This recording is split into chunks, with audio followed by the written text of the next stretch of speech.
Good afternoon, and welcome to the third session of Pushpagiri webinar series conducted by the Department of Community Medicine as a part of our annual CME program. This year's theme is Being in Charge, a guide to management in primary healthcare. We start our first session on November 19 with Dr. Anish T.S., Associate Professor of Community Medicine at GMC Trivandrum, as he gave us an introduction to primary healthcare. We discussed the implementation and challenges of our health programs in our second session last Thursday with Dr. Rashmi M.S., Deputy MO of Kerala's Pathanamthitta district. The final session of our series is scheduled for next Thursday. We'll be joined by Dr. Indu P.S., Professor and HOD of Community Medicine at GMC Trivandrum, as she discuss intersectoral collaboration. Please leave your comments and questions in the comment box, and we will discuss them at the end. Today, we are fortunate to have with us Dr. Zinia Nujum, Associate Professor of Community Medicine at GMC Kollam, as we discuss material management, the act of ensuring continuous supply. Dr. Zinia Nujum completed her MT in Community Medicine in 2004. Her area of research interest is infectious disease and vector-borne diseases, especially dengue. Dr. Zinia has more than 45 paper publications to her name and has contributed 2 chapters to IAP's and textbook of Community Medicine. She is a reviewer and member of editorial board of many reputed journals. She was recently approved as a PhD guide under Kerala University of Health Sciences. Dr. Zinia is currently serving as a coordinator of Regional Prevention of Epidemic and Infectious Disease Cell at GMC Kollam. Please join me in welcoming Dr. Zinia Nujum. Over to you, ma'am. Okay. Can you hear me? Yes, ma'am, we can hear you. Yes. Thank you, Alan, for that nice introduction. And I would like to know who all are the participants. So please type your name in your screen so that I can call in between your names so that we can have a nice interaction. I hope there are there medical officers from the PHC? Hello? 34 participants amongst you. Are there any medical officers from the PHC? Okay, so I assume that as per the information that has been given to me, the participants are mostly postgraduate students in community medicine, and also I think there might be a few medical officers also. So shall we start? Are you ready? There is no response. Alan, are you ready? Yes, ma'am. Yes, ma'am. We can start. Yes, ma'am. Okay. Yeah, thank you. Who's that? Arya?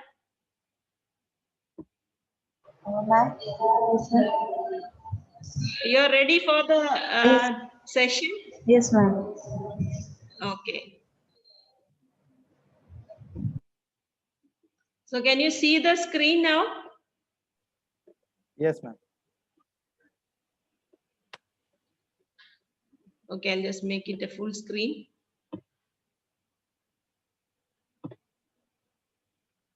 Okay.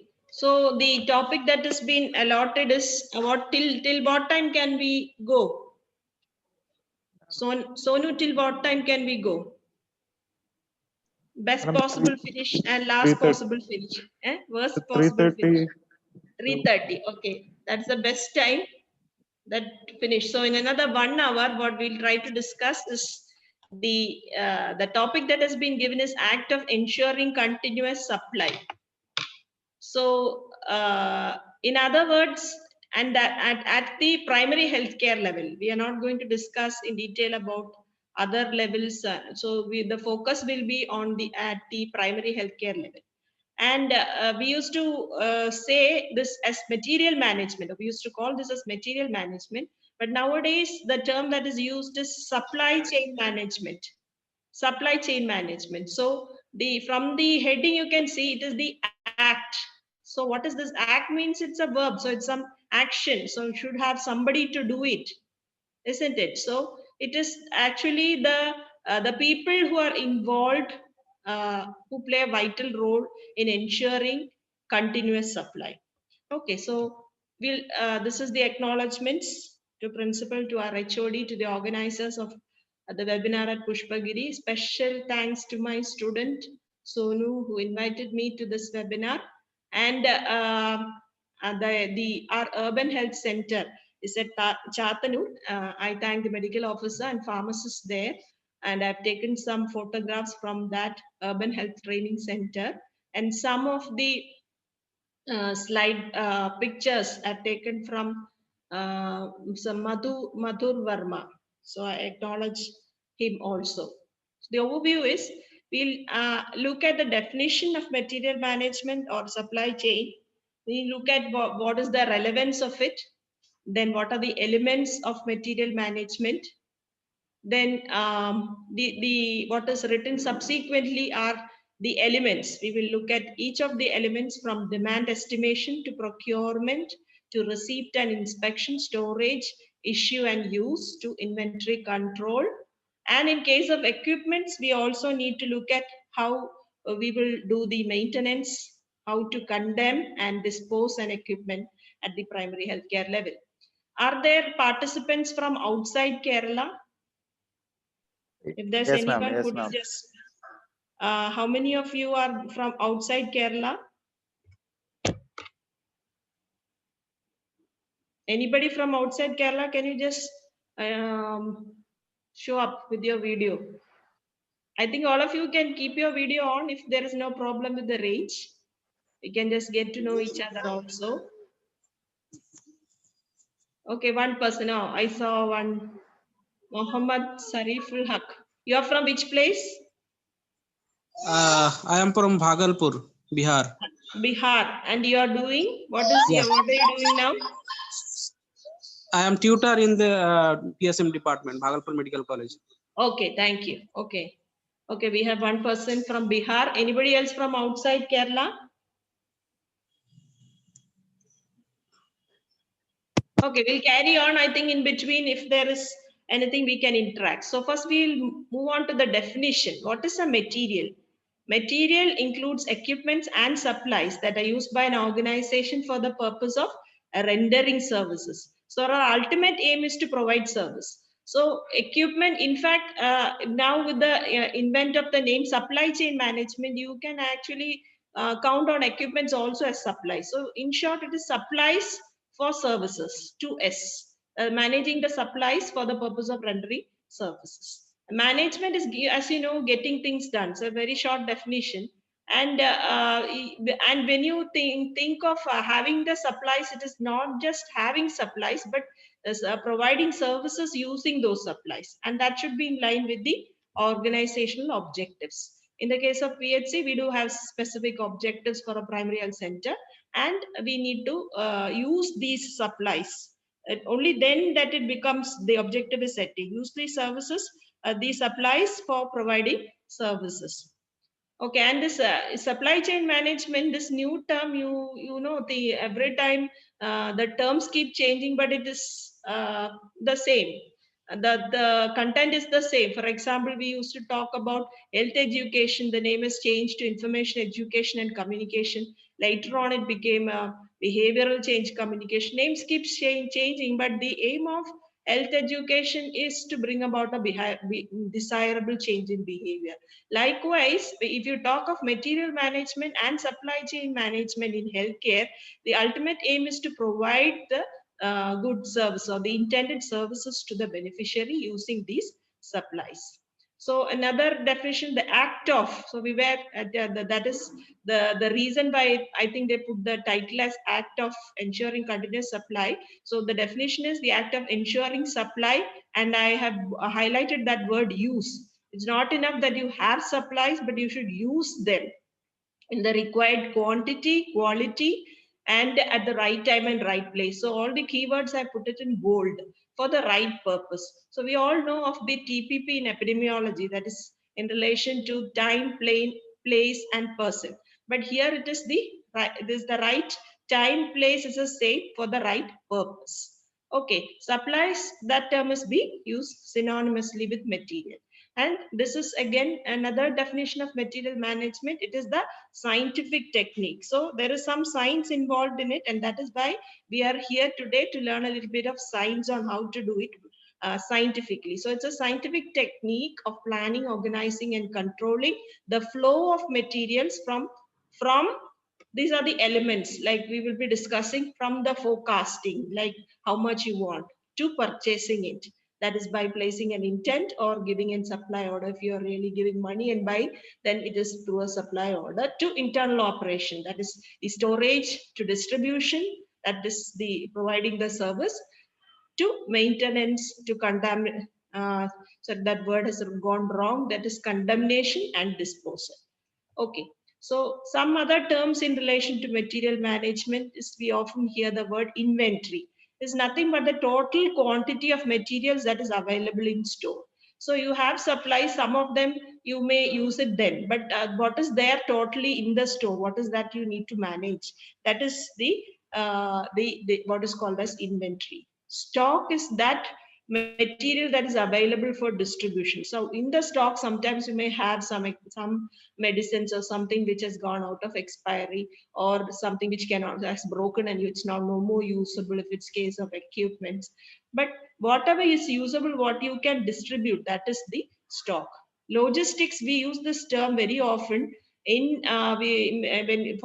we used to use this term for like those items which need recurring expenditure, but this is actually a function.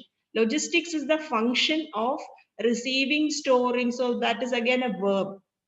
When we talk about inventory, stock, those are, that is a noun. These are things. But this logistic is a function, the function of the act of receiving, storing, and distributing material. And store is all materials other than cash and documents. So this definition of store is what I'm telling is from the definition that is given in the store purchase manual. Store purchase manual of, that is of Kerala. I think it will be similar with other parts of India also. Other than cash and documents or materials, except those like those supplies like the food items, that doesn't come into the definition of store. So at the PHC level, what will be these stores, or what will be the supplies or materials?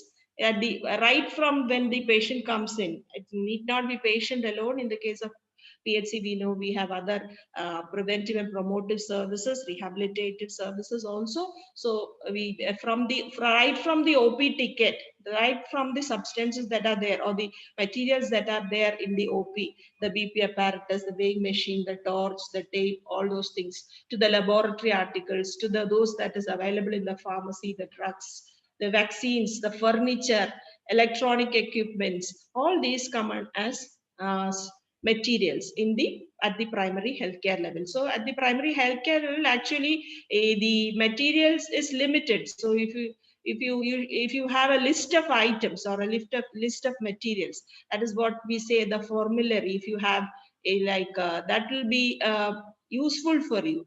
For example, I've brought this. Can you see this book? This is a drug formulary that was formulated way back. This was by the Department of Medical Education. But in this, we do have the list of articles or the materials which are to be there at the primary healthcare level. So there are thousands of materials that are required, but the minimum essential things that should be there. If you have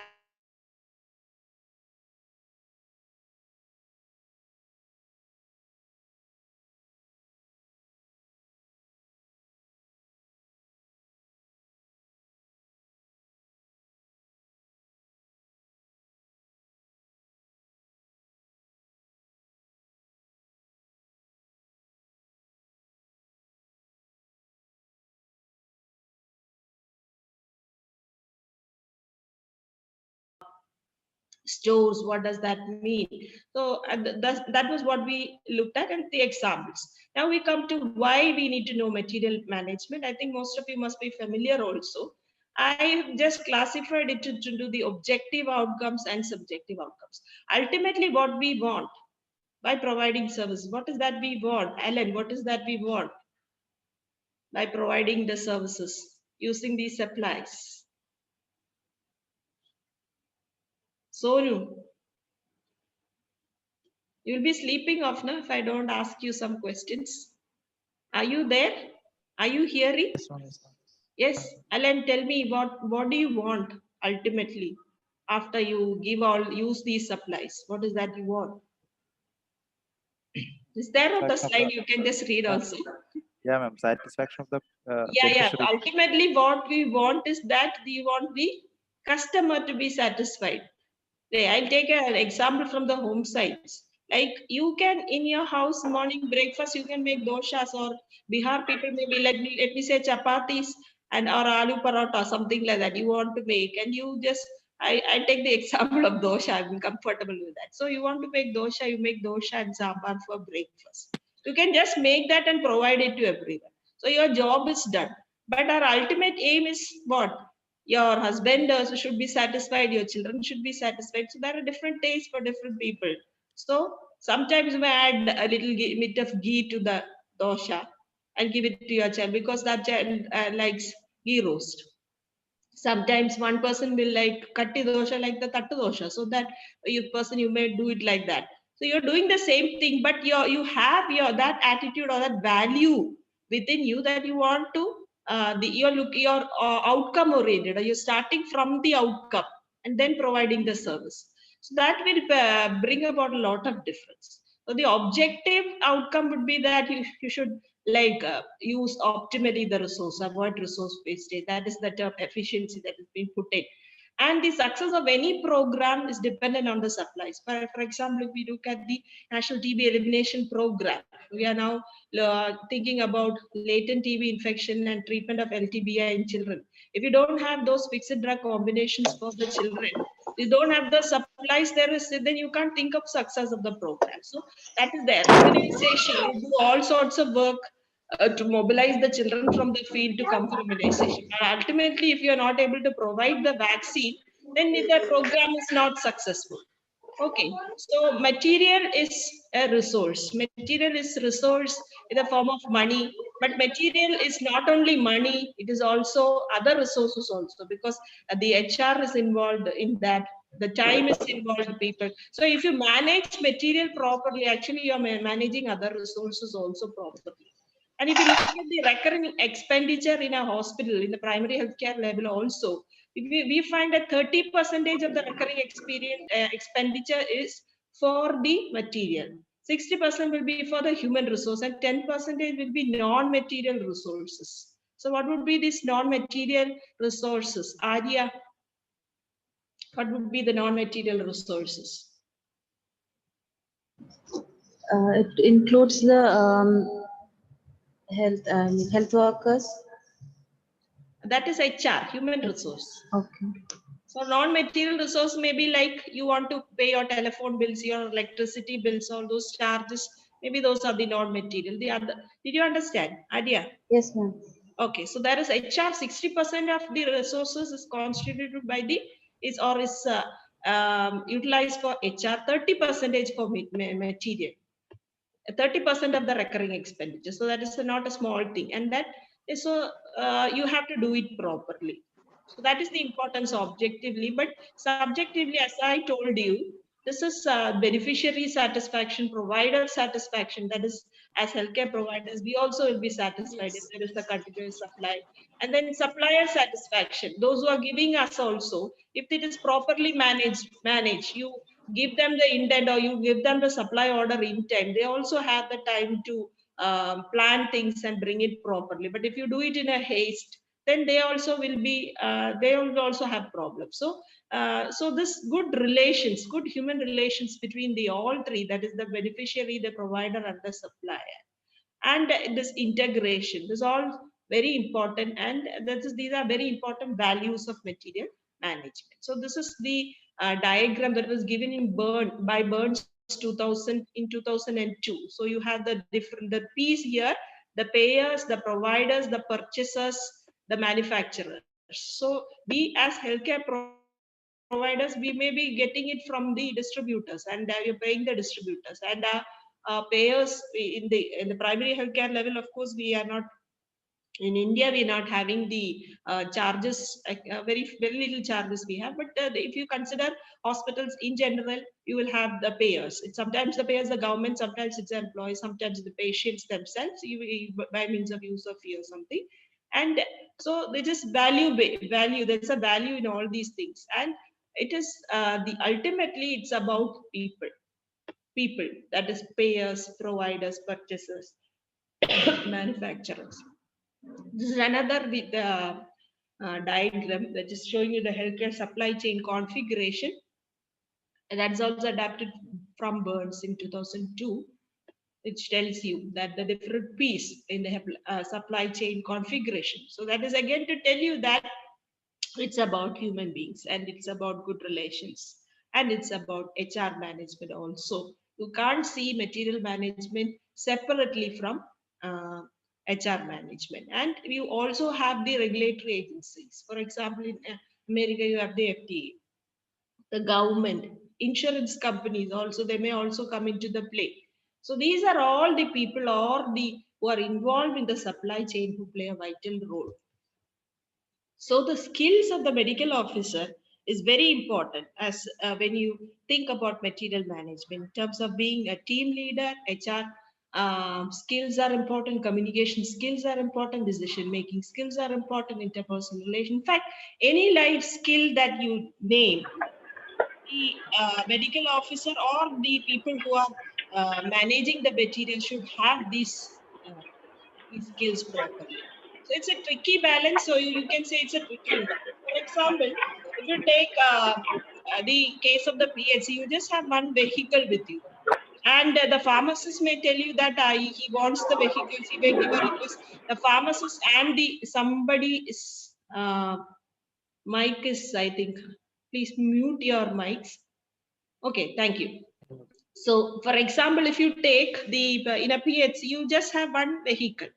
So the same day, the pharmacist may give you a request, and the PHN may also give you a request to take the vaccines. So you have to decide appropriately based on which is the priority and give. And then you may, in the PHC, it may also happen that this PHN and this pharmacist are not in good terms. So you have to play is it balance or imbalance? It's tricky. So sometimes you may have to do something imbalance, so you may have to favor someone. It's not like, but we must always have the ultimate objective in our mind and decide appropriately. At the same time, we cannot spoil the relations between with the pharmacist. So this is why I said the HR skills, this is very important in material management. So now we come to the elements. So far we looked at the definition, we looked at what the relevance of doing material management well or ensuring a supply chain in terms of good relations and having benefit, the satisfaction of everyone. That is very important, and at the same time, for the resource management efficiency, it's very important. Now we come to the elements. Elements is, can somebody read so that you don't sleep off? Sonu, read what are the elements. First one is demand estimation. Demand estimation. Second, Procurement. Procurement. Yes. Third, Receipt and inspection. Receipt and inspection. Fourth, Storage. Storage. Fifth, Issue and use. Issue and use. Sixth, Maintenance and repair. Maintenance and repairs, mainly in the case of equipments. And if you cannot, it's beyond economic repair, or you cannot repair that, you have to do the condemnation process. And only that, after the condemnation, you decide on condemnation, you can go in for disposal. Okay, so how many elements did we mention? Sonu? 8. 8. 1, 2, 3, 4, 5, 6, 7, 8. Okay, so 8 elements. So let's take the first one. What is demand estimation? So you have to estimate what is your demand or requirement of the material. But before you do that, you should know what you have to demand. Okay, what is that you're going to estimate? So as I said earlier, for this, if you have a list, it's very easy. Okay, so if we have a list of items, essential drug list, or you have a formulary, you have the list of equipments, and this is not going to change every year. Other than maybe you may have to update 1 or 2 things or few things based on need. But this is COVID, it came in how many, several hundreds of years, you have a problem which is new. Okay, so that the COVID came in, you have to update. So periodically you will have to update the list. But now we didn't have to have this pulse oximeters earlier, or these antigen test kits we didn't have to have earlier for the COVID. So that you have to update. But the basically the other things will remain the same. So you should know what to estimate. That is the first thing. The second thing is how you estimate. How do you estimate? The two main methods that are described is forecasting and prediction. What is forecasting? Actually, forecasting is based on your experience or the data you have for the past 3 or 5 years. You will be telling that you will need that, and based on your experience, what is the stock that you have in place, and based on the epidemic or the pattern of morbidity in the PHC area, you will have a forecasting. Yeah, that is using the time series analysis. We're not going into detail about the time series analysis because we don't have time in that. So we may use averages for this. We may use moving averages because this time is involved. Just like you do other for the epidemic, the time series analysis, you can do the time series analysis here also for forecasting. What is the difference with prediction? With prediction means you are putting in other factors also, like you do in a regression model, which affects the supply or affects the demand. That also you put into the model, and then you are trying to predict, and that is more scientific. So what we usually do is the forecasting business in the primary healthcare. That is generally used time series analysis. You input the data for the last 3 to 5 years and take the arithmetic or a moving average, and whether it's based on the objective of the hospital, the mobility pattern, the client pattern, like how a client in the what is the type of client that come. If you have an elderly population that is utilizing your PHC more, then you will have to think of the NCD drugs more. So like that. And then the resource constraint, that's very important. So here at the primary healthcare level, for example, the budget is fixed every year. The PHC Chatanur has an allotment of 25 lakhs of rupees. So whatever you are forecasting, the amount or the estimation that you're doing has to be within that budget. So that is the resource constraint. And you also have to look at the existing stock position. You may need 100, but you already have 10 with you. That means you have to get only another 90. So that existing stock position. So this is what we generally do, but predictions are actually more scientific.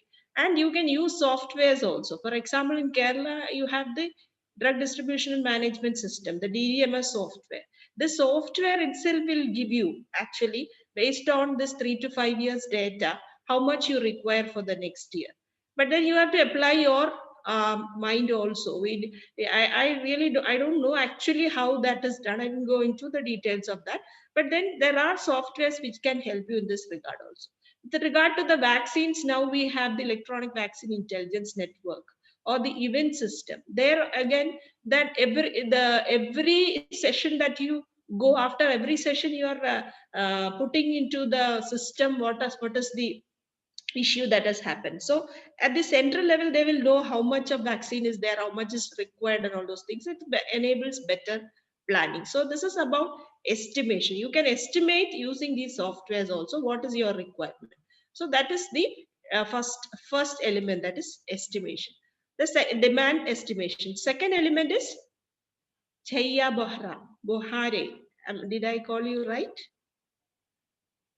Hello, can you hear me? Chaya, Dr. Chaya, can you hear me? No. Arya, can you hear me? Yes, ma'am. Yes, okay. So what is the second step? Procurement. Procurement. So what we discussed now was? Demand estimation. Demand estimation. Okay. Procurement in the government sectors, usually you have the intending process. If you have the central store, you have to indent and you get that. That is, but certain things may not be there. Then you have to go for purchase. So procurement, you have different methods. How do you purchase? Purchase, you may have different funds at the primary healthcare level, like the HMC fund, Hospital Management Committee fund. Then the palliative fund may be there. Then the LSC's fund, of course, the palliative fund is also the LSC fund, local self-government fund. But then you can get some donation, some equipment or some things may be given by donation. And Sometimes very small things at the primary healthcare level you can manufacture, like the covers for the giving the medicines and things like that. So procurement is by all these methods, but most often it is by either intending or purchasing. So how by intending process, usually in the PHC level, you place annual intents. That is, once in a year you place the intent. But the provision they provide you from the central store is usually quarterly. Okay. Then regarding the purchase is something that you have to, certain things you have to know. That is because you have to observe the rules. Whichever government you are working with, you have to observe the store purchase rules while purchasing. So two conditions that are essential before purchasing is, one, you have to have an order for purchasing, and the second is appropriation. Appropriation means that is this much amount is being given for this purpose. That is the appropriation. Order in the sense, like if every government servant will have a financial power. If the power of if the purchasing is beyond that financial power, for example 15,000 in the PHC, if that the amount of purchase is beyond that, then you have to get an administrative sanction from the higher authority. And you will have to, there is a department purchase committee that is constituted at the PHC level. I think you call it the local purchase committee, and that there is at least 3 members who will decide on on whether these things should be purchased if the amount is beyond the purchasing power. And for that, there is a slight difference between administrative sanction and purchase sanction. Administrative sanction is an order which is given from a higher authority to purchase from something for a particular amount. For example, we in our department got an administrative sanction for buying electronic equipments for 2,30,000 rupees. But that doesn't give you the specifications of what to buy. But it is just mentioned that you can buy electronic equipments. So then, but purchase sanction means they will specify, it is specified in the order what you are going to buy. So that you have to buy 2 computers, or this much can be used for network connectivity, things like that. So that is the difference. And important financial principles that you have to follow is there should be no lapse. You should try your maximum for no lapse of appropriation. Lapse of appropriation means this amount has been sanctioned for this particular purpose, but you are not spending it. And also, most of the time what will happen is there is a rush at the end of the financial year to spend the appropriation. That is also not something which is ideal, or which can be advocated. And some people may think of transferring the money to another. You may take it, withdraw it from treasury and keep it in chest, or you deposit in some bank, or transfer it to some other account, so that you can use it for some other purpose, for the same purpose of the next year. That is also not to be done. These are very important financial principles.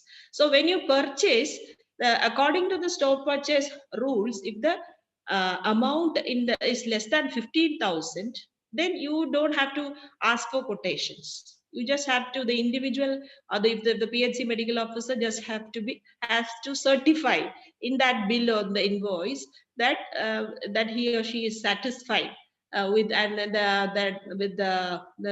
this purchase from a reliable. I'll show you the copy of that certificate.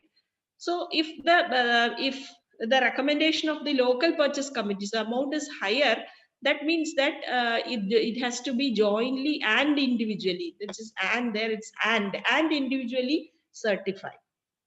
So less than 50,000, this is enough. But between 15,000 and 1 lakh, you have to ask for quotations. And if the amount that you are using for purchase is above 1 lakh, then you have to call in for tenders.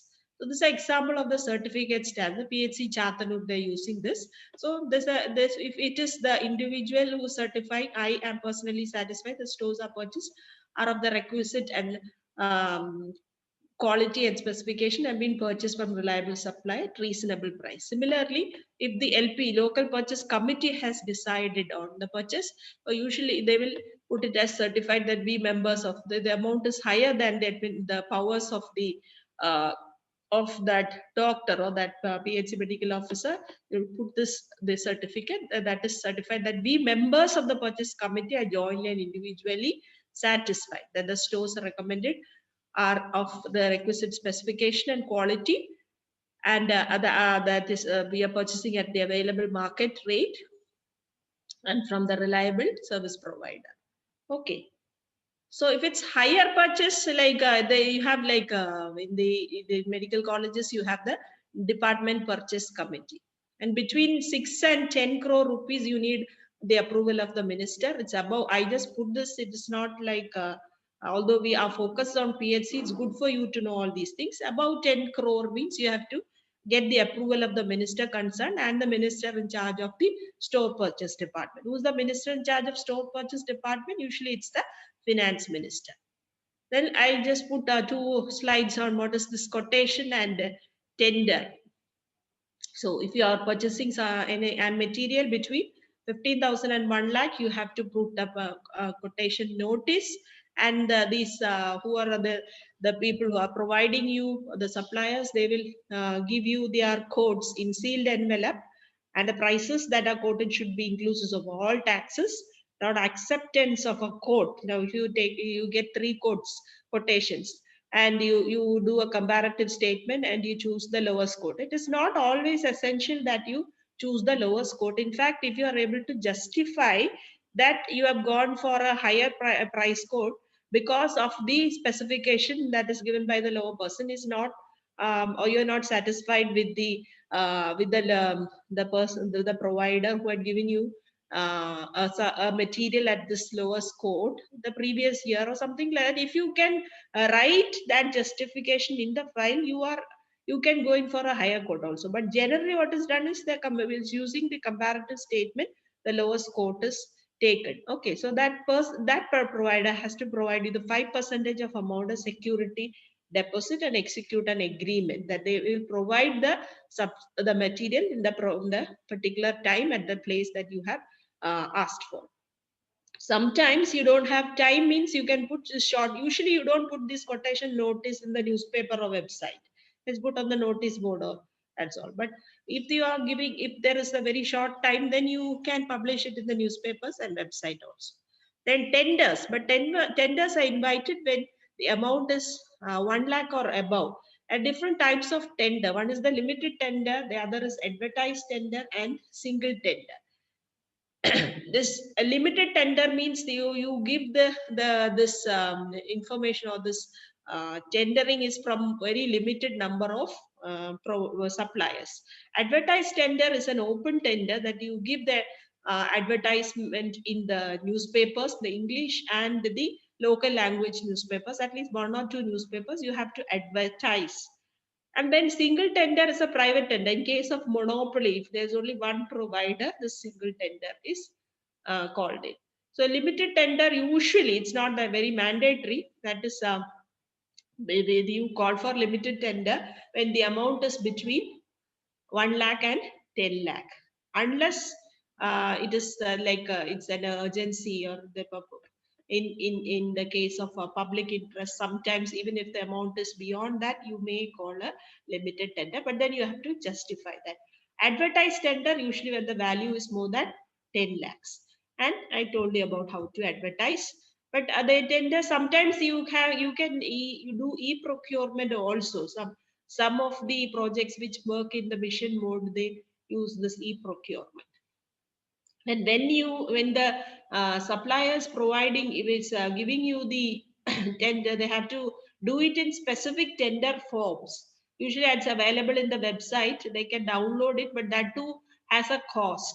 And this tender document cost, as I have also put up, that is 0.2% of the, and 0.2%, and the maximum of up to 1,500 if the amount is between 1 lakh and 10 lakh, and 0.15% with a maximum of 25% if the amount is above 10 lakhs. So the supplier or the person who the tenderer has to download that document and also pay this amount along with the submission of the tender. Sometimes this free tenders, that is for limited tender or single tender, you don't have to give this amount. and you have to provide give them a time of at least 1 month. So you have to put the tender notice 1 month prior to, so that they have sufficient time to submit. And when they submit, they like quotation, they have to submit it in sealed envelopes, and you have the two bid system. When they submit, they will give you again inside that sealed cover. They will have two more sealed covers inside one sealed cover. The one will be the technical bid regarding the specifications, and the other will be the financial bid regarding the amount of the product. Okay, Tyagarajan doctor, are you hearing? Hello? Hello? Yes, ma'am, I am able to hear you. Yes, ma'am, I am able to hear you. In between, if I don't call someone, no, I am not feeling as though people are there. Okay, that's good, ma'am. No problem. I'm listening. Okay, so We are passing between the tenders. Yes, okay, let's continue. So yes. there's something that is called as the earnest money deposit. That is 1% of the total amount should be given as earnest money deposit by every tenderer. So, but if the tenderer is a government firm or those who have rate contracts in the DGS and D. DGS and D, if you look at the website of the Directorate General of Supplies and Disposals, just like you have in the KMSCL website, you'll get to know who are the suppliers who have got rate contracts for particular products. If you are choosing from that, that means they are exempted from providing the earnest money deposit. So this is a rate contract or running contract. If you want to buy some chemicals, and look at the KMSCL website, for that particular chemical, if you have a rate contract, then it is advisable to purchase from that particular person or from that particular manufacturer. This is a contract for supplying stores for a specified period at a specified cost. For example, if it's 1 year, throughout that year, you will be able to purchase from that provider at that particular cost. It is not necessary for you to tell that this is for this amount, because they just say that they'll provide the product for this time for this amount. Okay, so how they are liable to give you whatever quantity that you are asking for. Okay. Price tender forms essential for rate contract also, and this earnest money deposit is also required. But as I said, if this rate contract is there in the DGS and D, and then you do not have to go for the that producer, the provider need not give you the EMD. No quantities are mentioned in the contract, and purchase sanction is not required for this. It should be mentioned in the AS that the purchase is as per the DGS and the rate contract. It's an example of the quotation and tender notice. You can look at it in detail later on. Then, so that is the second step. We talked about demand estimation, about procurement.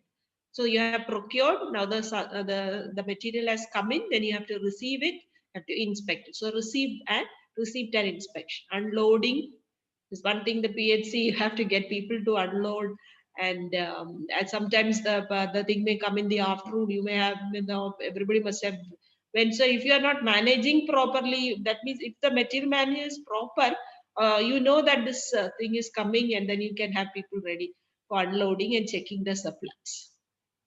Then unpacking and inspecting the samples. May not be able to check each and every product, but you can do something like a lot sampling. You take one box, you can count the number of box or number of that is mentioned in the invoice, or in the or not only in the invoice or the bill that the provider is providing, but you also check it with the supply order that you have given, so that you should see whether it tallies with both these, and that you should document it in the stock book. In one copy of the bill, you will write by the side or something that you have entered, or you have entered the details regarding the product into the stock book in this and this page. In one bill, you have to write like that. And you have to also write the goods received note, that is, have been received in good quality, things like that. So inspection report, usually we do not keep a separate report. You just write that in the bill and get it signed by the medical officer. Who is in charge of that purchase will do that. Then it has to be delivered to the proper stocking location. Sometimes when you check, you find that it is not in the thing that you have called in for, then you can reject the purpose by a reverse purchase order. Same thing that you do when your houses also, no, you do online purchasing and you get something, you ask for a book and they give you as and some other book, that the book is not what you want, you can just pack it back.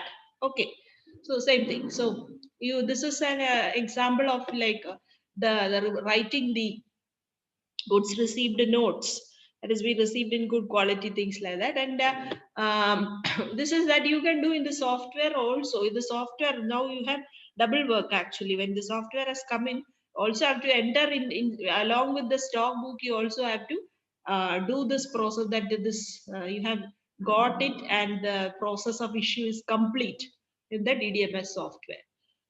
Just put in the pictures of the stock book. So many books are there. So many books are there. And then every stock book will have an initial page of certification. And then you will have a page of index. If you look at the index page, you will be able to, each item will have a page. So the receipt and issue of each item will be denoted or written in that particular page. So it's easy for you to find out. As a medical officer, you have to do verification of the stock physically whenever possible. At least I think quarterly if possible. You just go and do that. Okay, if you are like, and that's what this. It's not that the medical officer. It is actually a teamwork. And if you have good people with you, everybody is good and it's not that one person is bad or anything, but that the relation is, or if you are able to get good working partners, then that is your success. Or if you are able to make them do good work, then that is your success. Then invoice and receipt record. See, this is what they have written the page number of the into which the stock has been entered in the invoice. This is, they do have also this the PH, they have this issue note register.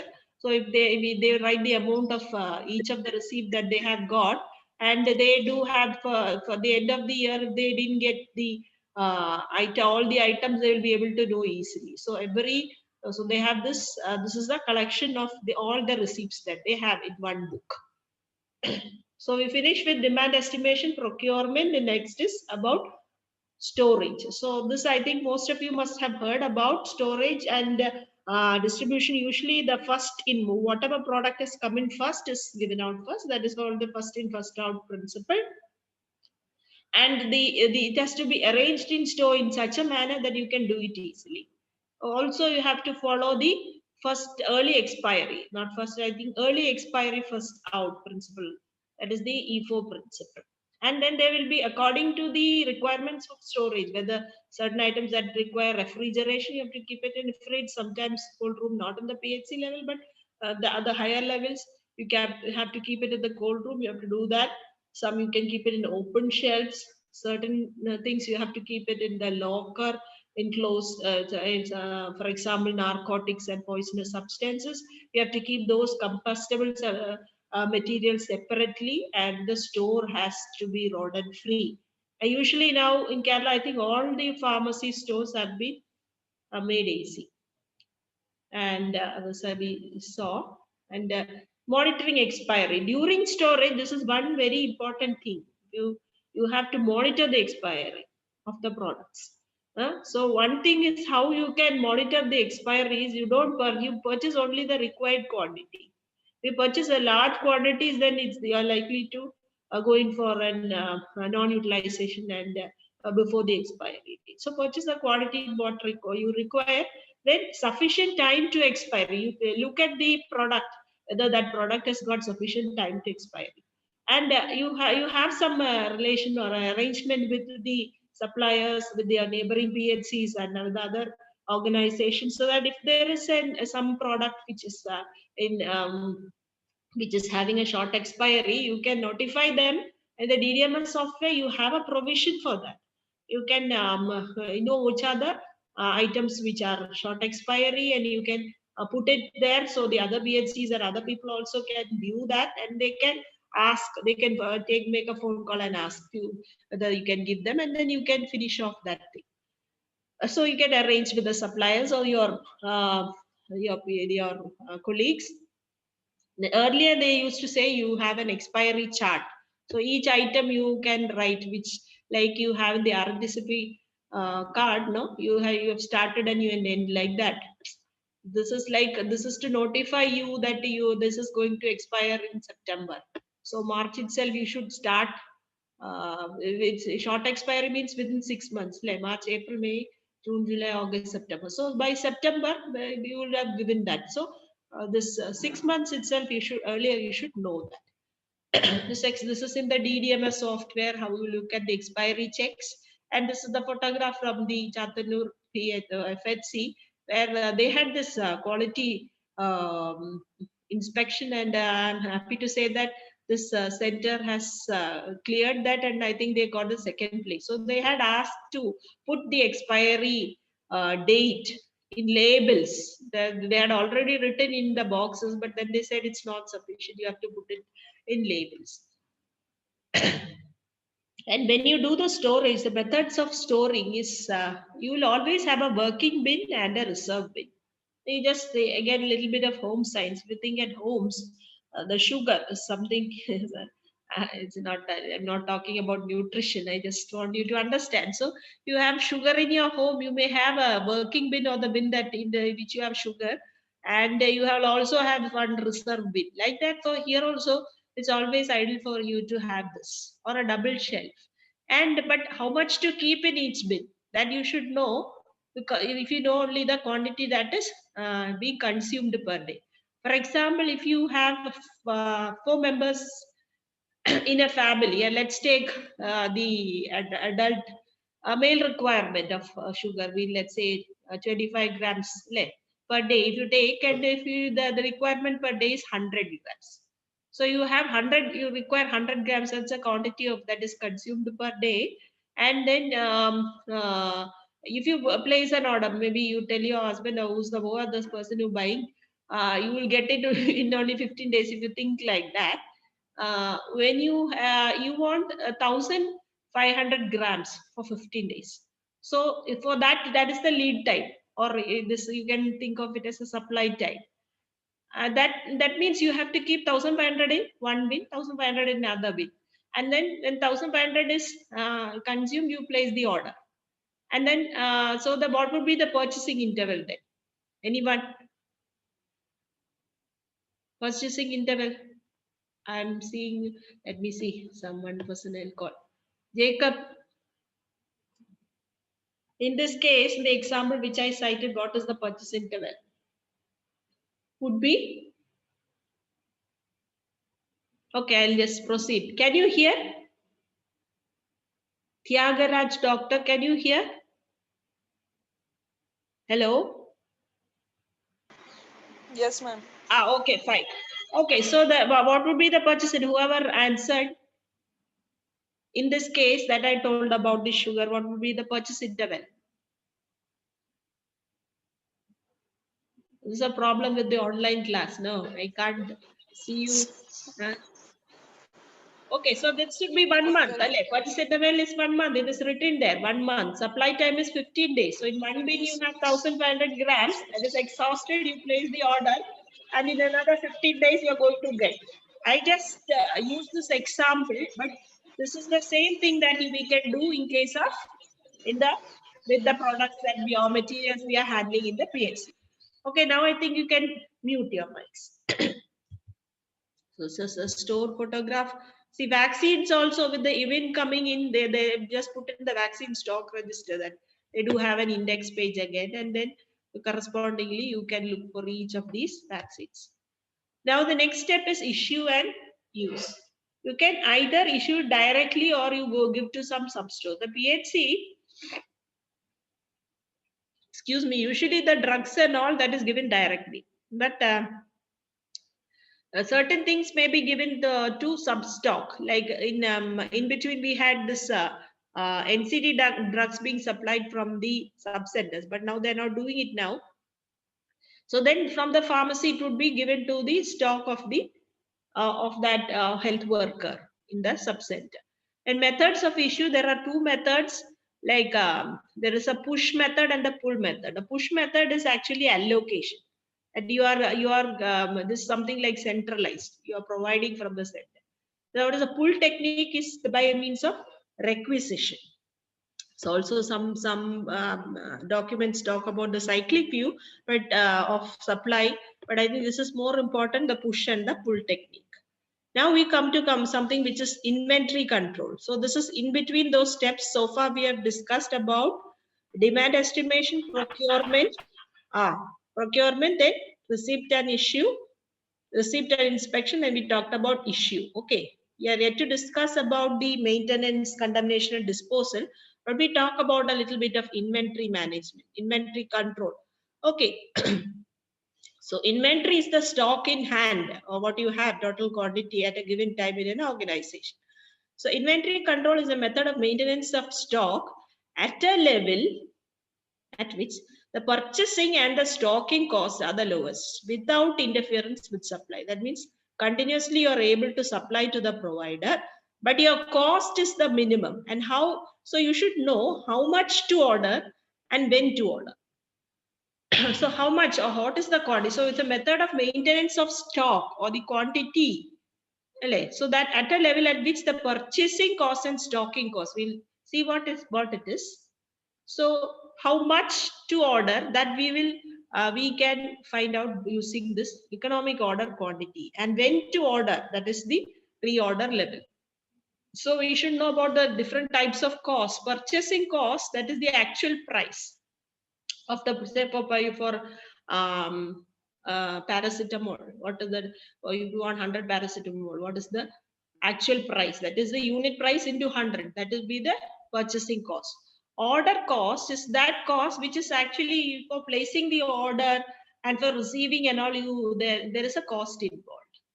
You have to write certain things, or you have to send some communication. There's a cost involved. So that is an order cost. And there is also carrying cost or holding cost. Like you have to store. See, if I actually for the month I want, if I want 1 kilo of sugar, I can actually buy 5 kilos of sugar and keep it in stock. But then sometimes what will happen, I lose space for the rest of the materials. The vegetables, I can buy a lot of vegetables beyond what is required in store, but a lot of them will get destroyed because with time. So there is a cost of storage, there's a cost of deterioration. Sometimes somebody will come out with they take some of it, or they will just steal it. Some stealing can happen, breakage can happen in some materials which can break. So all this is there. So there is a carrying cost or the holding cost. Usually 30% of the total cost will be this carrying cost. Okay, so it's not a small amount. So our aim will be to keep this cost at a minimum. So when you try to reduce the carrying cost, it means you are buying less quantity.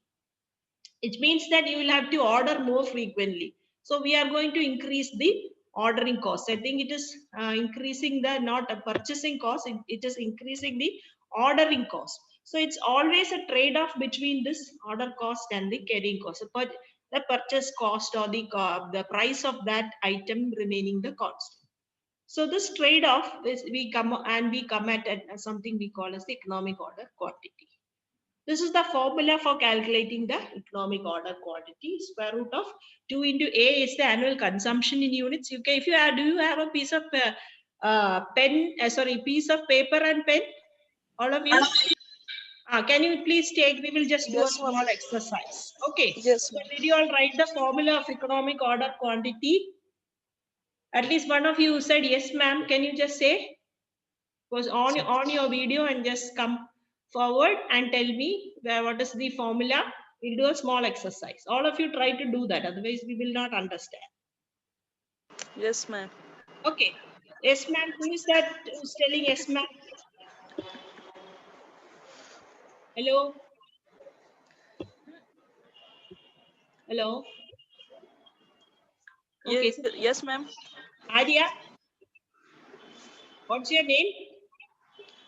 This is Dr. Chaya, ma'am. Dr. Chaya. Okay, Chaya, just tell me the other formula is economic order quantity is equal to root of 2 into AC by H. A is Yes, ma'am. annual consumption in units. C is the cost of placing and receiving order. H is the holding cost per unit per year, and small p is the purchase price. You don't have the small p here, you just have two A, C, and H here. Okay, so let us do this. Range is purchased at ₹1,000 for one box. So one box, the cost is 1,000. Each box has got 1,000 tablets. Annual consumption is 1,000 boxes. Order cost is No rupees consumption. 160. 160 is the cost of placing one order. Okay.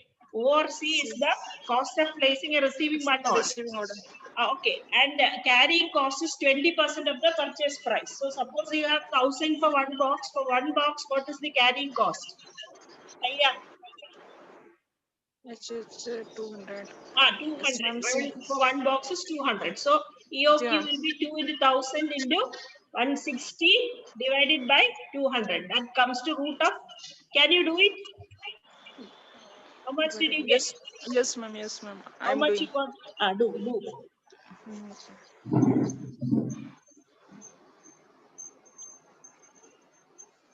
All of you please do that. That's it. 40. Ma'am, 40. Very good. 40 40. box. 40 what? 40. 40 what?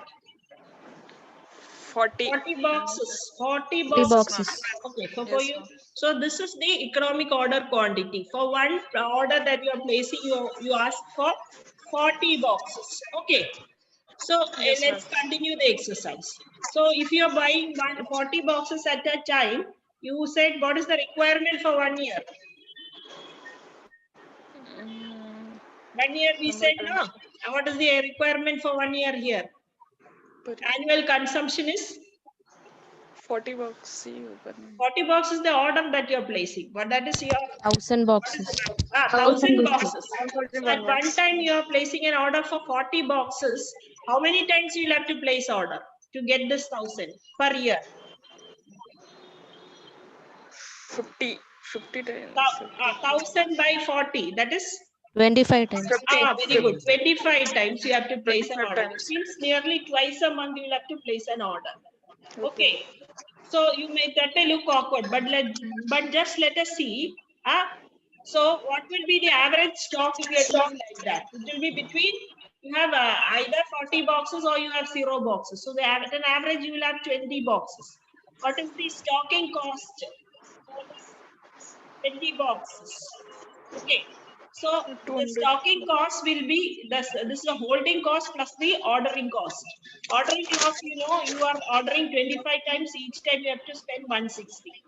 And this holding cost means average you have 20 boxes at a time, and for each box you have the cost is 200. So this is the 8,000 is the stocking cost. What is our aim?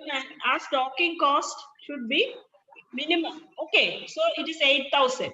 Now if you exercise continued, so what is the total cost? We said 1,000 boxes, each box 1,000 rupees. That is the purchasing cost, but plus the stocking cost, the ordering and the holding cost. That will come to 1,08,000. So if we put that as Q, the total cost is the formula for that. But if now without the formula you can do this. But if you don't know, if you know the economic order quantity and you know all these price and annual consumption, without doing all this, you can just arrive at. I just put it there. You can do it as homework or an assignment. Okay, now we said that our stocking cost was 8,000 when we ordered for 40 boxes. If you let us now try to increase that order to 100 box, what will happen? 100 box. 100 box means 100 box means how many times you have to place order? Earlier we said 1,000 boxes. We said 40 boxes, so we need 1,000 boxes annually. So we said we'll have to place order 25 times. Now if we are ordering 100 boxes, how many times you have to place order? 10 times. Very 10 good. 10 times. times. So order O will be 10 into per order you have to 160. and plus that then you have the holding cost. Holding cost, here you have 1000, you have 1000 boxes, okay, and the cost of holding one box is 200 rupees, okay. And now this will be 50. So that 50 into 200. So totally now the stocking cost has come up to, when you increase the box, it has come to 11,600. So that has increased. Similarly, if you now this, but what happened here? The order replacement time is reduced, but the holding cost is increased because 100 boxes are there. Average, you will have 50 boxes at a time. The holding cost is increasing. Okay. So what if we order 20 boxes? That is, we said economic order quantity is 40 boxes. If you order 20 boxes means 20 boxes, you have to place order 50 times. So the ordering cost is increased. Sorry for the spelling, but the stocking cost, what will happen? Stocking cost, because at a time you have only on an average 10 boxes because 20 is the order that is placed. So that you have reduced the edge. The total cost, what happened for the stocking, that is also, that is increased. So the economic order quantity is that quantity where this ordering and holding cost will be optimal. The two together will be optimal for you. Okay. Once the quantity, if you increase, means your holding cost, the cost of your storage will increase. If you reduce the, or you increase the unit, the ordering, the amount that you are ordering, then your number of times that you have to place order or the ordering cost will come down at the expense of the holding cost. So this is the point at which you will have the economic order. Place and this is what is economic order. Understood? Did you understand? So for the inventory control, our objective was to keep the cost at the minimum. Inventory method of maintenance of stock at the level at which purchasing and stocking costs are the lowest possible, and that you should know how much to order. That is for the economic order quantity. When you should order, that is the reorder level. I think if you look at, look at the earlier example of sugar that I mentioned, then what is the reorder level? Then that is 1500 gram. Do you remember? Yes or no? Okay. That how did we get? Similarly, only you can find out this reorder level. You should know these two terms. That the lead time. Lead time is the average time between the placing of an order and which actually the need of realizing that the order should be placed and the receipt of an order. Okay, once you realize the need for placing an order, you will take some time to actually place that order. That is what is the internal lead time. And the external lead time is the time that between the placement of order and receipt of the store. And the stock that we earlier talked about, working bin and reserve bin, same. Working stock and buffer stock or safety stock. Okay, so what is this reorder level? Stock level at which the fresh order should be placed, and it will be equal to the average consumption per day into the lead time. With the earlier example, if you can remember, he said the demand per day or the demand rate per period, it can vary. Demand rate per day was 100 and the lead time was 15. So 1500 was at when the, so one bin you will keep 1500 gram, and when it reaches that 1500 you will reorder. So it's the same thing that is shown in the graph, the reorder point. Okay, this is the order quantity, and when the order quantity has reached halfway through Q by 2, you think you have to place order, but there is an internal lead time. After that you place the order, and then within that time lead time you will get. Okay, so then again your stock will go to, when you get it, your stock will go to the original quantity. And then again, when it halfway through, that will, the same cycle will be repeated. Okay, so this is the ideal inventory control method. And there is something we call a selective inventory method. What is the selective inventory method? Means it is helping you to manage things better. You select those items in the inventory which require more or at-risk items, you can call them, which require more precise control. So how do you do this selection? This selection is done by an analysis using different methods. You can do it by the ABC method, the VED method, FSN and SD method. This is always better control. So it is ABC. If you do ABC, you will always have better control. What is A? You classify all those in the items in the inventory into A, B, and C. A will be those items which are very valuable, which constitute 75% of the cost, roughly, but that will be only 10% of your items. Class B items will be 30% of items which take up 15% of the total cost, and class C items will be 60% of the items will be class C, and that will take only 10% of your cost. So you can focus on this class A. And what is this VED analysis? The vital, essential, and the desirable.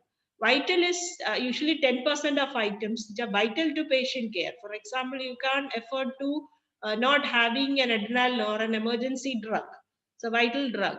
So that will be on 10% of items. Shortage is not acceptable at all, even for short periods. Essential means 40% of items. The short periods of non-availability will not cause much of problem. Desirable is 50% of items.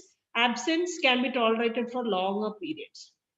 For example, the medicines for chronic disease are supposed to come in this category. So there is a combined use of this A, B, C and VED analysis for selection of those items in the inventory which require more precise control. So all those items which are vital and at the same time which are costly or belong to the category A will be put as category 1. Those are the most important items which you should control very much. So that is the category 1. So if you remember the olden days households, the mother-in-law, the person they'll have a key with them and they will keep in stock, in that stock, those things which are very important. Like that, you can also choose these items and have a very keen eye on all these items. And category 2 will be those BE, BD and CE. And the category 3 will be that is desirable and is not very costly also. That will constitute 45%. So the advantage is that your focus can be shifted to a very small quantity of items. So priority for importance in inventory control will be maximum for category 1. Then these are the other things, the fast moving, slow moving and non-moving items, and the scarce, difficult to get and easily available. So those things which are scarce, you have to be very careful with dealing. And those which are fast moving also, those things which are very fast moving, that you have to be very careful when you don't know when the stock is going to come down. Then equipment's maintenance. So you have to think about maintenance right from that before you are going to buy the item. For example, you are going to buy a car means you always look for whether you have a good servicing agency close by. Will you get the spare parts in this region? About the warranty period and all those things. When you buy any item, you will look, no? So all these things you have to check. Even in your PHC, before buying anything, you have to look at the maintenance support that you would give, and also you would get, and also the maintenance cost. What would be the cost of maintenance? Should be affordable. So whenever you buy equipments, your operating cost for the equipment should be minimal. This you have to keep in mind. So some of you can actually do a research. What percentage of equipments in your PHC is in usable condition? So most of the time, when I think some PTs are there, when we choose the research, we would think of diseases.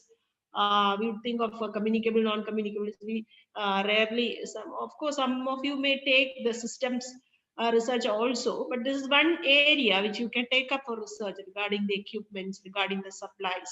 Just mentioned that. And the record set should be kept for maintenance. You have to have a history sheet, a logbook, and a performance record. History sheet will specify what is the make, the model, supplier details, and all those things. Then there has been a breakdown. Say for your cold chain equipments, you must remember that it should be there for every equipment. The expenditure that is there for incurred for maintenance. The logbook, whether you keep the warranty period, servicing details, expenditure, the performance record, how much the equipment has been utilized. Why? These are all required when you are going to ask for condemnation or disposal. They look into whether this equipment has been utilized for more than 10 years now, it is not usable, then it is justified. So especially for equipments that Electronic equipments, you may require a certificate of vehicles and all. You may require certificate from an engineer that it is beyond economic repair. It's only then you have, then you can think of condemnation. For condemnation, you have to get a recommendation from the condemnation committee, which is constituted at the PHC level. If it's a costly equipment, then you have to go in for a condemnation board, which is constituted at a higher level. And the user, usually the request for condemnation will come from the user department. For example, if it's a laboratory equipment, then the lab person has to, lab technician has to give the request, and then this condemnation committee will look into that. And if it's an electronic equipment, for example, in that PHC they had an incinerator, and that incinerator was beyond economic repair. So an engineers, the group of engineers from the I think Periment College, they came and they looked at and certified. With that certificate only you can go in for disposal, and this is based on the record. So these are the things that if the equipment is non-functional and it's not functional and beyond economic, definitely you can condemn. It's non-functional, it's obsolete. It's not, it is non-functional, and it is this technique is no longer being used. That time also you can condemn. It is functional again, but you are not using that at all. This machine at all. Like this machine is totally obsolete. Then you can go for condemnation. Sometimes if it's hazardous also, even though if it's functional, you can go for condemnation. Disposal, you circulate among the different departments in the wards or nearby PHCs. If anybody wants, you can pass it on. You can return to the vendor or sell to other hospitals. You can sell by auction. Usually this is 10%. 10% of the price is accepted as the reserve price for auction. You usually put in a value for that. You may give it to scrap dealers or local disposal, sometimes by burning or some methods of destruction.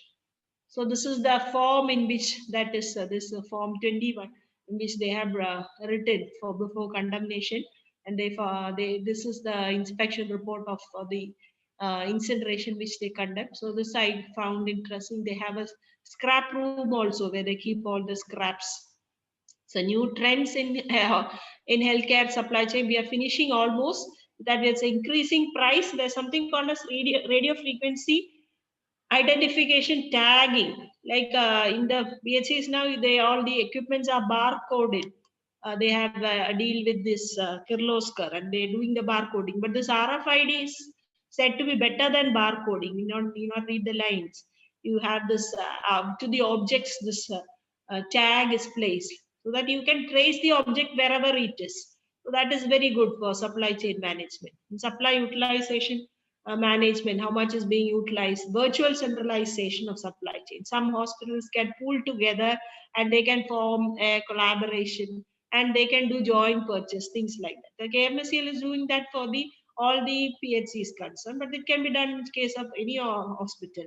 Vendor managed inventory. So whoever is the supplier itself looks into your stock and sees whether the stock is coming down, and then that is being provided. So that is also a newer trend.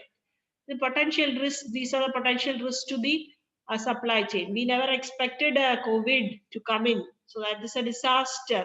All our planning, because the drugs, all those that were required, all of those that was actually intended, our plans, the utilization pattern, everything has gone wrong. So these are the potential threats to our supply chain management: labor unavailability, natural disasters, accidents, political uncertainty, all those. I think we come to the end of it.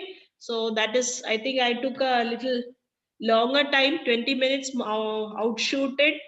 What I tried to discuss is about how you would do the act of or certain things which would help you to keep a continuous supply of materials, especially with regard to the focus on the primary health center. We looked at the definition of material management. We said it's synonymous with supply chain management. The definition we checked.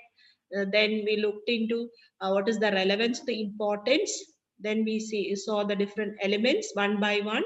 The demand estimation, procurement, then receipt and inspection, then the issue, then with regard to equipments, the maintenance, condemnation and disposal, And we also saw in between inventory control. How would you manage the inventory? What is economic order quantity? What is the reorder level? All the forms of analysis, the ABCDED, FSN and SDE analysis. So I think I have tried to give you whatever I could.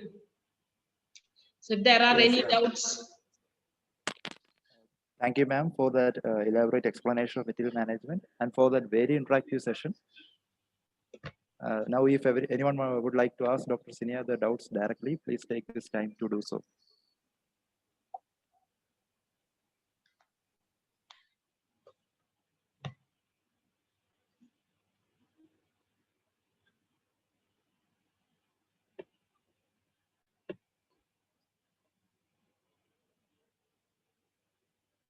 I think all of you are tired.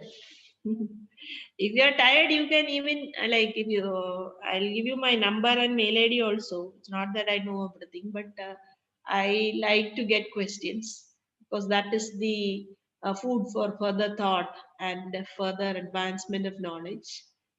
You can trouble me with some questions.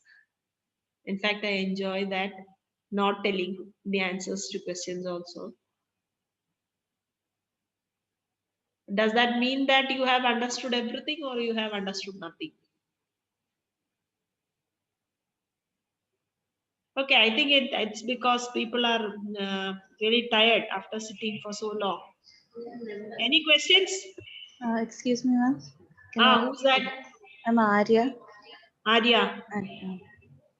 Ma'am, about the tenders and quotation that we give, is it given by the medical officer or The tender, what the at the PHC level or what the at the provider level, what we will provide is the quotation notice or the tender notice that is put up. Okay, certain things I just took it for granted as if you know. So when you put the notice that within this time and within this date, you have to provide this at what price you will provide that product of a particular specification, at what price, where you will deliver. You have to deliver in that particular place and within this much period. Like that, you will put up a notice. If it's quotation, you put it on notice board. Tenders, you put it in the website or you give it in newspapers.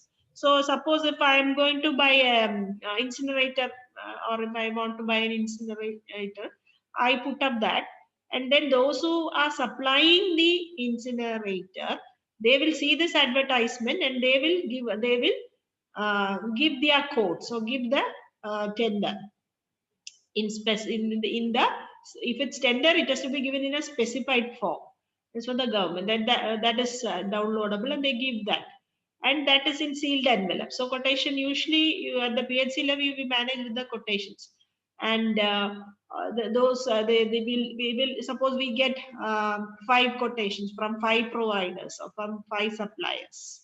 On the day in which we are going to open up the tender, that will also be notified. That day we'll open up that, and then we'll have a register. We'll write down all that the details of the from which the provider has given, and then we'll make a comparative statement. And from the 5 people who have given, we will choose one. Okay, understood? Yes, ma'am. Okay. So quotation notice is what is put up by the or given by the organization. Quotations and tenders are what they are invited. They are given by the suppliers. Okay. Is there any amount limit for the advertisement or tenders, notice for tenders that are given from the A notice you are usually putting in the notice board and common places. So that is not involve any cost. In fact, it involves the cost of the person going and the paper and all those things. But otherwise, that doesn't involve the cost. Now, if you can put it very well in the website, so that is not will not take any cost. Usually, people we look at the website of the Medical College Kollam also. You can see news and quotations and tenders are put in one link, and then you can see all those invitations for tenders in the website. So that does not involve any cost. Okay, ma'am. Thank you so much. Okay. Ma'am, one question, ma'am, like from like you have told that we have to provide the quotation, for the price for the thing which we want to purchase. Ma'am, but how do we get to know exactly? Many times we may not be knowing the price for the article we want to purchase. So how to find out? We don't know the price. We are not giving. We are not telling the price in the quotation. We only give the specification or the specs. Okay, We ma'am. want an item of this such and such item, and you Yes. have to deliver it to this PHC within a time of this much. So what will be the cost, including taxes for this item? We are not writing the amount in the quotation. I'll show you that quote. I don't know whether, I thought you know a little bit of these things, so I didn't go into those details. I don't know if it's readable from that. You can just take a quotation notice and see how it Okay, is ma'am. written. The price will not, price is what the supplier will provide to you. Understand? Ma'am, sometimes, ma'am, we are given some price listing from the CME itself for the each individual items. So, are we supposed to apply within that level? We are supposed to, like, at times we have been provided. Yeah, that is when there is a rate contract, or you're going in for a rate contract, means you don't have to invite quotations or tenders. If it is there in the rate contract at this particular price, the supplier will provide to you for the period of whichever is specified. If there is a rate contract, then you don't have to go for quotations or tenders. You just have to contact that particular dealer or supplier who is mentioned in the rate contract. So you can also go into the website and check for a rate contract. You just read through that, you'll understand. So this is the quotation notice that it's not very clear, but it's taken from the website of GMC Kollam. So you can go to the website and download one of this and just read that. One is in English. The quotation notice in English. Is there any minimum number of tenders which we get? Then we are going to finalize, or like we don't get much. There is nothing like minimum number, but usually when we we say at least 3 quotations you have to get like that. Tenders and all, there is nothing minimum like that. Open tender, you can have any number. Okay. From that we have to choose the number. If the number of people who are giving you the tenders are higher, then your job will be increased. Like, so you have to. So you can, but you get a variety to choose from. Okay. Thank you. Hello. Hello. Ma'am, could you explain once more that EOQ okay, I calculation? expected this question. So this economic order quantity is actually the quantity which you are going to order. So it is part of the inventory control. You are going to control your inventory in such a way, or you are controlling your stock in such a way that you are going to order only that amount at which the ordering and the holding cost, that will be minimum. Purchasing cost, of course, you will have a price, okay, for an article. But the number of times you place the order, the higher number of times you place an order, the ordering cost will go up. Okay. Say, who's that person who asked the question? Can you come up on the screen? That the interaction can be better. Okay, Sarifullah. Okay, Sarifullah. So what is that? Suppose you want to buy, let me say, it's the same example, a box of amlodipine or a drug for hypertension. The box you want to buy.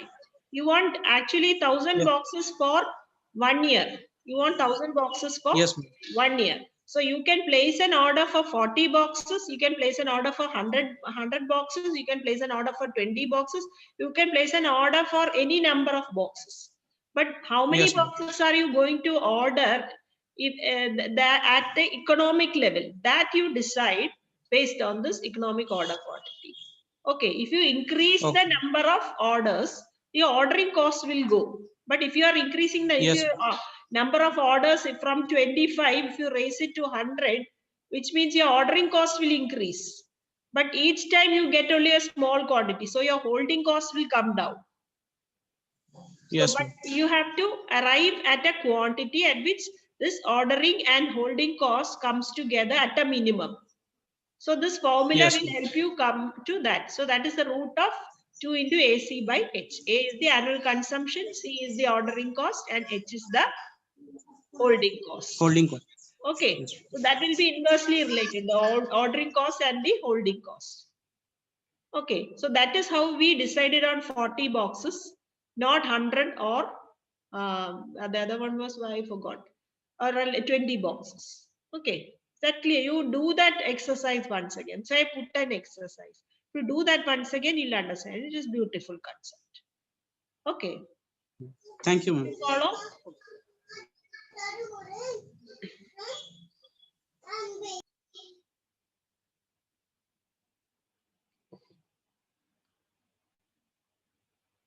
Okay, so now if there are no more questions, can we wind up the session? Yes, ma'am. Now Okay, I will. I'll give you my number also, 90373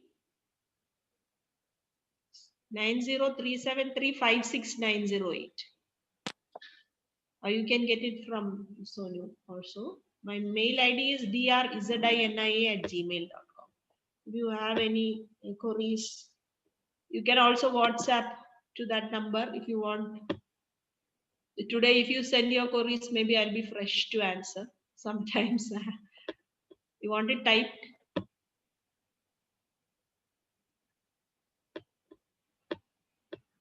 Okay, thank you, madam. Thank you for taking the time to be with us today. You kept us all focused and made it so easy to follow and understand. We thoroughly enjoyed this session and we consider it a privilege to have you with us today. Thank you, ma'am. Okay, I am also thankful to you because now I work in a college where I don't have PGs. So it was exciting for me to interact with you, and you are always welcome to call me or contact me with your queries if that's something which I can be helpful or useful to you. Thank you very much. I put this. Can you? I should share this screen. Should I? Okay. Okay, then. Thank you. Shall I leave? Thank you, ma'am. Thank you. Okay. Okay. Thank you, everyone, for joining us today. The final session of our webinar series is scheduled for next Thursday at 2:30 p.m., where we will discuss intersectoral collaboration with Dr. Indu PS, Professor and HOD of Community Medicine at GMC Trivandrum. We look forward to interact with you. Thank you and have a wonderful evening. Thank you all.